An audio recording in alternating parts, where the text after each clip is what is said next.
Hope you all are having a fantastic day, brothers. In today's topic, I want to cover none other than Afghanistan, one of the countries in which civil war is being brutally occurring. So, Afghanistan is a country which is situated in mid-Asia, surrounded by India, Pakistan, and Sri Lanka.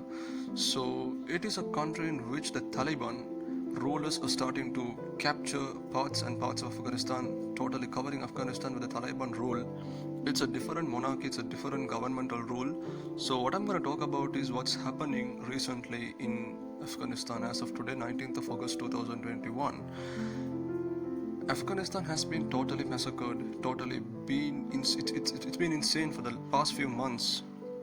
As you all know, it's a country in which 99.7% are Muslims, others are some kind of other ethnicities. I don't care much about those things.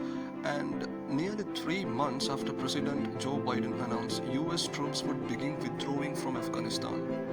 Due to that kind of a news, what happened was the main basic background here is the Taliban rulers started to take the power from Afghanistan people, thereby ruling the city of Kabul.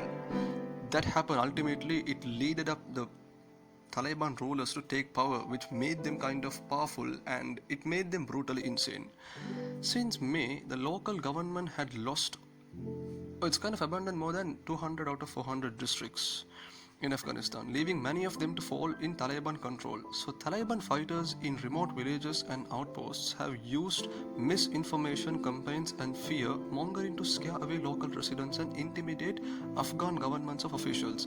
So this is the main important thing. Actually, their kind of intention was to mislead these Afghan people by brutally massacring them. Lots of women and girls have been totally massacred. No education. It's all dearth of all these kinds of foods and beverages. It's been a terrible situation in Afghanistan, if I'm just being simple. So what happened was, like, this coupled with the political division over support of the group has left Afghanistan's government at a loss.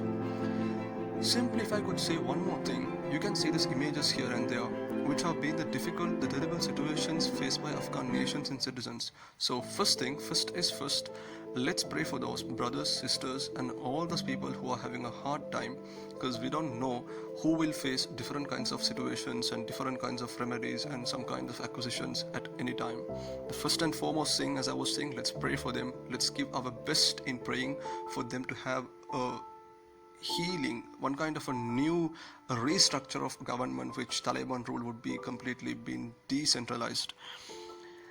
The main important thing here, the basic thing here is that, if I could take one more point, the Taliban swiftly acquired more territories, including important border cities and trade routes, and then took over major cities including Kabul, which was the last government stronghold. Afghanistan's President Ashraf Ghani fled the country after the Taliban reached Kabul. It's one of the defensive techniques he used. Recently, you would have seen an Indian flight landing over at Kabul airport, where all of those people tried to flee over it. So it's all about the country's situation right now nowadays. People have been massacred. Let's make dua for them. Good luck, brothers.